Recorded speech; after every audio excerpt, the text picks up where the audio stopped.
The Second World War was an unprecedented shake of the snow globe, and as such, it makes sense that it would be followed by a period of unrest.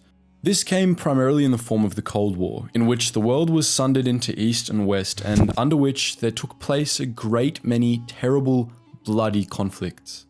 Another development set in motion by World War II was the decolonization of Africa, and one of the, let's say, less peaceful decolonization movements was what came to be known as the Rhodesian Bush War, which was far from unsullied by Cold War politics. But just what was Rhodesia and just what was the Bush War? In this episode of The Front, you're going to find that out.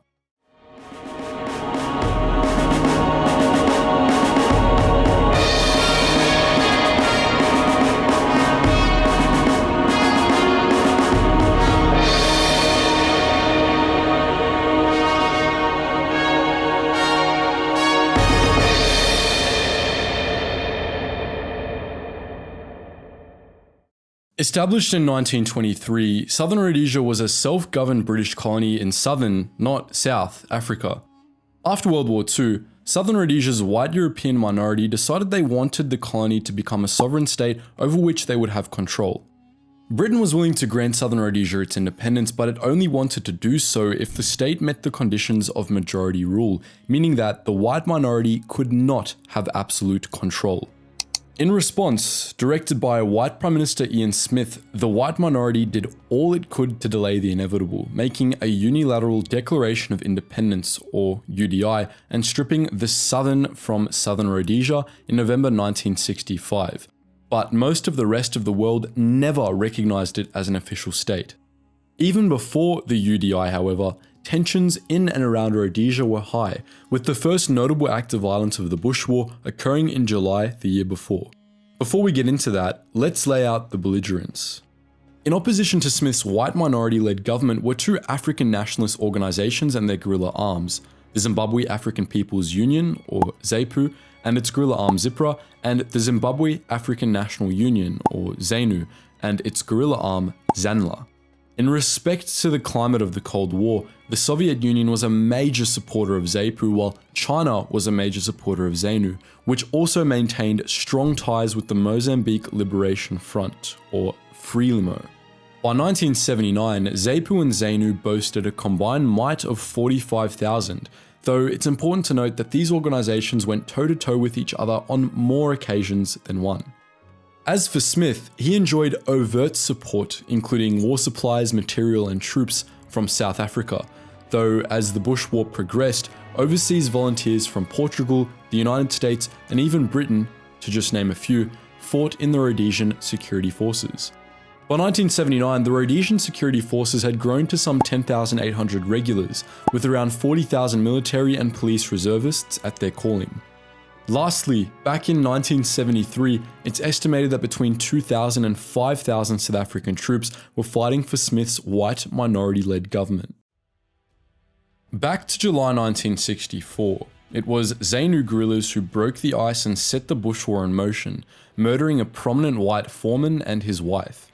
In retaliation, Smith had both ZANU and ZAPU leaders detained, and in retaliation to this, ZANU guerrillas operating out of Zambia started attacking Rhodesia. After Rhodesia's UDI, things escalated and Britain imposed an embargo on the unrecognized state. While this did limit the Rhodesian security forces' ability to make war, support from South Africa kept them in the fight. From 1964 to 1972, the Rhodesian security forces were able to knock back the guerrillas operating out of Zambia with relative ease, utilizing a series of military camps set up along the Zambezi River.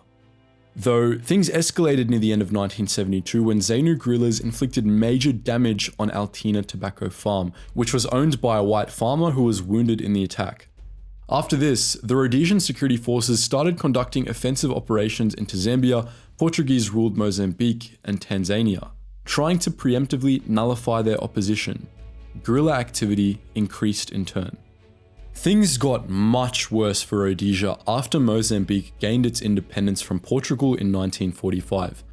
Earlier, we mentioned how ZANU had strong ties with the Mozambique Liberation Front, or FRELIMO. Now, it was them, FRELIMO, who ruled Mozambique, and this essentially opened Rhodesia up to a war on three fronts. from Zambia, Mozambique, and Botswana and South Africa, out of which ZANU and ZAPU guerrillas and ZANU-aligned South African guerrillas operated, not to mention the fighting which took place in Rhodesia itself.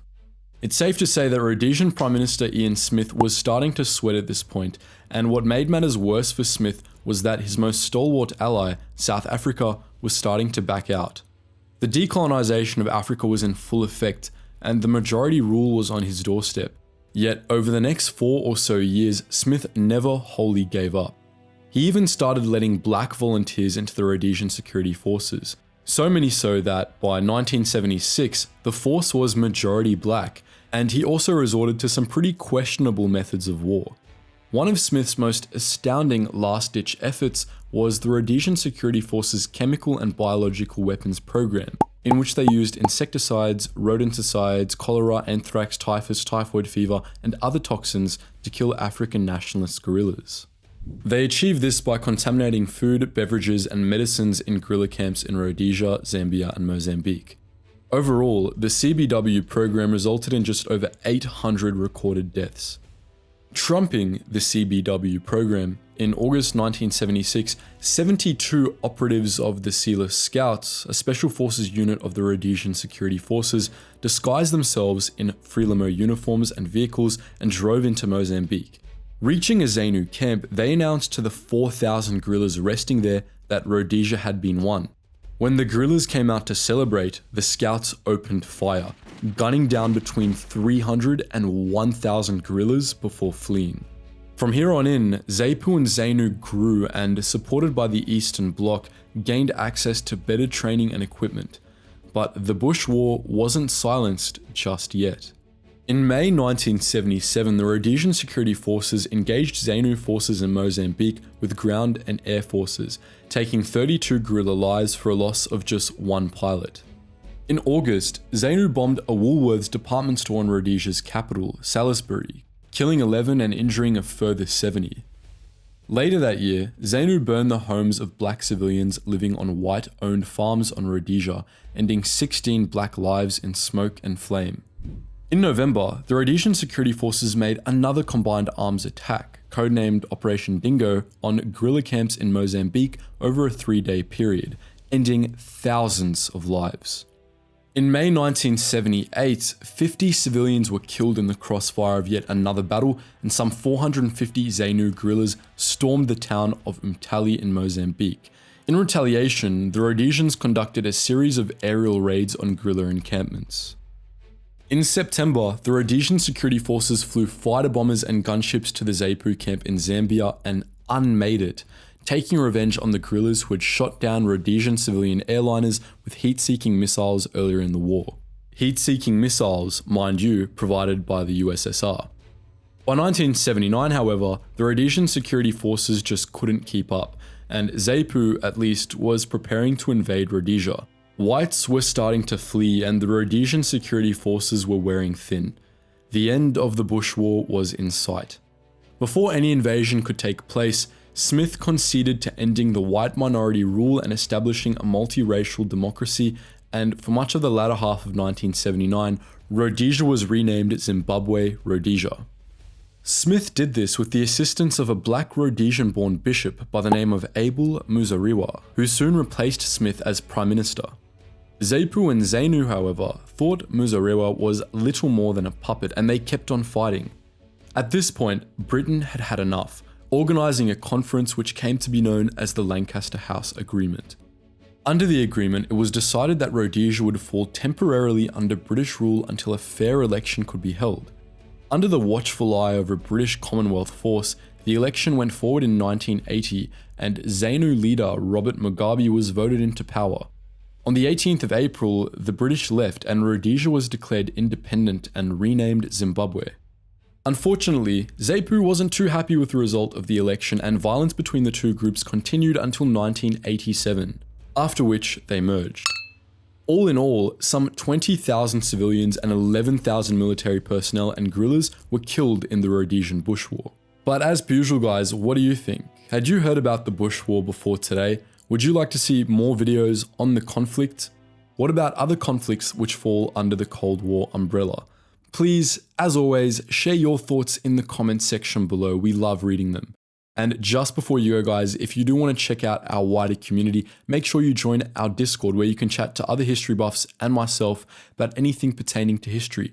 And if you do want to help support the channel more than you already are by watching this video and get access to an exclusive once-a-month video that you won't find anywhere on this YouTube channel, please do check out our Patreon and support us there. Anyways, guys, as always, thank you so much for watching, and I hope you learned something new.